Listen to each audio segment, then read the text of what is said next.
हमारे आज के शिक्षा क्षेत्र के संबंधित एक महत्वपूर्ण वीडियो में आप सभी का बहुत बहुत स्वागत है। जैसे कि हम देख पा रहे हैं, शिक्षण संचालनालय माध्यमिक व उच्च माध्यमिक द्वारा हमारे ऑफिस में एक पत्र प्राप्त हुआ है।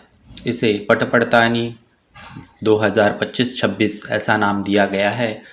इस पत्र के विषय में हम आज जानकारी लेने वाले हैं। महाराष्ट्र राज्य के सभी पाठशालाओं में पैट परीक्षा के दौरान पट पड़तानी का नियोजन किया गया है। 11, 15 और 22 तारीख को जो पैट की एग्ज़ाम होने वाली है, उस एग्ज़ाम के दौरान हमारे कक्षा में कितने विद्यार्थी उपस्थित थे, कितने अनुपस्थित थे, इस सभी का ब्यौरा इस पड़तानी के दौरान हमारे बाह्य अधिकारी आकर इसकी पट पड़तानी करने वाले हैं।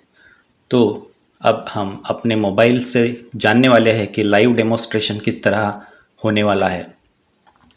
तो जब भी हमारे मोबाइल में हम पट पड़तानी के दौरान एक वेबसाइट खोल लेंगे, इसका नाम है स्टूडेंट पोर्टल। इसके लिए हम governmentof.maharashtra.education.in इस वेबसाइट पर जाएंगे। ऊपर में हमें कुछ 3 रेखाएं दिख रही है। इस लेफ्ट हैंड कॉर्नर के 3 रेखाओं पर हम टच करेंगे, जिससे हमें विभागीय लिंक में जाने का मार्ग मिलेगा। मैं इस 3 रेखाओं पर टच कर लेता हूँ। यहाँ पर हमें अब एक होम, अबाउट सरल और 3rd नंबर पे डिपार्टमेंट यूज़र लिंक्स दिखाई दे रही है। इस डिपार्टमेंट यूज़र लिंक को मैं टच कर लेता हूँ। इसके बाद हमें एक ड्रॉप डाउन लिस्ट में से 2nd नंबर का ऑप्शन चुन लेना है, स्टूडेंट पोर्टल। इसे मैं चुन लेता हूँ। अब हम एक नई वेबसाइट पे डायरेक्ट हो गए हैं। इसका नाम है स्टूडेंट पोर्टल। शुरुआत में हमें एक पॉपअप मैसेज दिखाई देता है, जिसकी सूचनाओं को हमें बहुत ही बारीकी से पढ़ लेना है और लास्ट में हमें एक डिक्लेरेशन देना है और उसके आगे ब्लू कलर के ब्लैंक बॉक्स में हम जब टिक करते हैं, ब्लू हो जाता है और हरी रंग की बटन दबा देनी है। इस तरह से हम अब HM लॉगिन या क्लस्टर लॉगिन पर पहुंच गए हैं। अब मैं अपना यूज़र ID और पासवर्ड डाल देता हूं, जिसके और साथ में कैप्चा भी। तो यूज़र ID, पासवर्ड और कैप्चा मैंने डाल दिया है और मैं अब लॉगिन कर लेता हूं। यह वेबसाइट पट पड़तानी के दिन बहुत हेवी ट्रैफिक के कारण स्लो हो जाती है। अब हम हमारे फर्स्ट पेज पर यूज़र इंटरफेस पर पहुंच गए हैं। अब हम यहाँ पे दी हुई सूचनाओं को आसानी से पढ़ लेंगे और उसके बाद इसको इस क्रॉस के सिंबल से टच करके बंद कर देंगे। अब यहाँ हमें स्कूल की जानकारी दिखाई दे रही है और एक ऑरेंज कलर की या रेड कलर की एक पट्टी आएंगी, जिस पे हमें ऑप्शन होंगे। उस ऑप्शन से हम हमारे पाठशालाओं की पट पड़तानी करने वाले हैं। अब मैं यहाँ पर देख पा रहा हूँ कि यहाँ वो यूज़र लिंक नहीं दिख रही है। तो मैं आप सभी को हमारे PDF पर ले चलता हूँ, जिससे हमें मार्गदर्शन मिलने वाला है किस तरह से पट पड़तानी होती है। तो ये देखिए, ये PDF है, यहाँ पर हम आ चुके हैं। तो यहाँ एक लाल कलर की पट्टी पे हमें कुछ ऑप्शन दिखाई दे रहे हैं, जिसमें हम 2nd नंबर का ऑप्शन स्टूडेंट एंट्री यहाँ चले जाने वाले हैं। इस पे अब हम 5 स्टेप पे हमारे स्कूल की पट पड़तानी करेंगे। स्टेप 1 है विजिटिंग ऑफिसर डिटेल्स। यहाँ हमारे पाठशाला में जो बाह्य अधिकारी पट पड़तानी के लिए आने वाले हैं, उनका हमें हमारे स्कूल नेम के आगे उनका नाम, उनका डेसिग्नेशन लिख लेना है। वो क्लस्टर हेड है या कोई ग्राम विकास अधिकारी है, इन सभी की जानकारी हम भर लेंगे। उसके बाद हम उसे सबमिट कर देंगे। डेट भी चुन लेना है। डेट चुनने के बाद हमें सभी जानकारी को व्यवस्थित भर लेने के बाद रिमार्क लिखना होगा, तो हम रिमार्क लिख सकते हैं या तो हम उसे छोड़ भी सकते हैं। तो इस तरह से हम अब इसको सेव एंड कंटिन्यू का ऑप्शन दबा देंगे। हमें इस तरह का पॉपअप मैसेज दिखाई देगा, हम इसे ओके कर लेने वाले हैं। अब हम जाने वाले हैं स्टेप 2 स्टूडेंट फिल्टर की तरफ। यहाँ हम हमारे स्कूल के सभी कक्षाओं के सभी विद्यार्थियों को प्रेजेंट या अब्सेंट दिखाने के लिए यस टैब का उपयोग करने वाले हैं।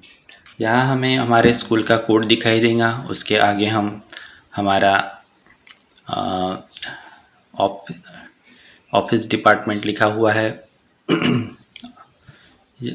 सेकंड नंबर पे हम देखते हैं स्टूडेंट फिल्टर्स। इसमें हम हमारे एकेडमिक ईयर को देख सकते हैं। उसके आगे हम हमारे स्टैंडर्ड को चुन लेने वाले हैं और उसके बाद हमारी कक्षा का ABCD जो भी क्लास है उसको चुन लेंगे और नीचे की बटन दबाते ही इस तरह से हमें विद्यार्थियों की यादी आ जाएगी। इसके आगे में बाय डिफ़ॉल्ट प्रेजेंट लिखा होता है, हमें उसे चुनकर प्रेजेंट अब्सेंट जो भी है वो लगा लेनी है। उसके बाद में इसे सेव कर लेना है। तो स्टूडेंट अटेंडेंस इस तरह से हम इसको सेव कर लेंगे। ऐसे ही हमें हमारे स्कूल में जितने भी कक्षाएं हैं सभी कक्षाओं को क्रम के हिसाब से पहली, दूसरी, तीसरी, चौथी, ऐसे हम 11वीं तक, सिर्फ 10वीं और 12वीं की पटपड़तानी नहीं होने वाली है। बाकी सभी कक्षाओं की अलग अलग क्लास वाइज हम हाजिरी लगा लेने वाले हैं और फिर उसको सेव कर लेने वाले। सेव कर लेने के बाद इस तरह हम देख पाएंगे हमारे सभी विद्यार्थी। अब जब भी हम सेव करते जाएंगे या सबमिट करते जाएंगे तो हमें ओके का ऑप्शन आएगा, अटेंडेंस सबमिटेड ऐसा मैसेज आएगा, उसको ओके कर लेना है। फिर हम उसके नीचे की एक टैब दबाकर इस तरह से हमारे पूरे स्कूल का अटेंडेंस वेरिफिकेशन कार्ड डाउनलोड कर सकते हैं। उसे हम प्रिंट करके रखेंगे। प्रिंट निकालने के बाद उसकी प्रिंट के नीचे एक तरफ हमारे विजिटिंग ऑफिसर और एक तरफ हमारे HM इनका कन्फर्मेशन आवश्यक होता है। वहाँ उनकी सिग्नेचर और स्टैंप ले लेना है और उसी के बाद हम इसका PDF बना लेने वाले हैं। और साथ ही हर कक्षा का हमें फ़ोटो निकाल लेना है, जियो टैग फ़ोटो आवश्यक है। उसकी हम PDF बना के अब हम हमारे नेक्स्ट स्टेप पर जाने वाले हैं। प्रोसीड टू फ़ोटो अपलोड, यह हमारे इस प्रक्रिया का चौथी स्टेप है। उसके पहले हम ऊपर में एक चेकबॉक्स को क्लिक कर लेंगे। अब हम अपलोड ग्रुप फ़ोटो, इसके आगे ब्राउज़ का ऑप्शन दिया है, इस बटन को क्लिक कर लेंगे। जैसे हम बटन को क्लिक करेंगे हमारे मोबाइल में जहां हमने PDF को सेव कर रखा है उस जगह से हम PDF यहाँ पर इस तरह अपलोड कर लेंगे। अपलोड करने के बाद हमें थोड़ी देर रुकना है क्योंकि अपलोडिंग की प्रक्रिया में थोड़ा वक्त लगता है। उस दौरान हम नीचे रिमार्क भर लेंगे। रिमार्क भरना ज़रूरी है। रिमार्क में हम कौन स्टूडेंट प्रेजेंट, अब्सेंट या हमें इस भेंट के दौरान कुछ बातें पता चली हो तो वह हमें रिमार्क में भर लेना है। उसके बाद हम save and proceed for OTP verification इस बटन को दबा देंगे और हम हमारे पटपड़तानी के लास्ट स्टेप को अब कंप्लीट करने जा रहे हैं। तो जैसे ही हम इस फ़ोटो को अपलोड करके प्रोसीड फॉर नेक्स्ट वेरिफिकेशन ऐसे करेंगे तो डेटा सेव सक्सेसफुली का ऑप्शन आएगा। फिर हम यहाँ पे ओके कर लेंगे। फिर हम OTP वेरिफिकेशन जो कि लास्ट और सबसे इम्पॉर्टेंट स्टेप है उस तरफ जाने वाले हैं। हमें यहाँ हमारे विजिटिंग ऑफिसर का पूरा नाम लिख लेना है और उसके आगे उनका मोबाइल नंबर लिख लेना है और सेंड OTP का ऑप्शन करना है।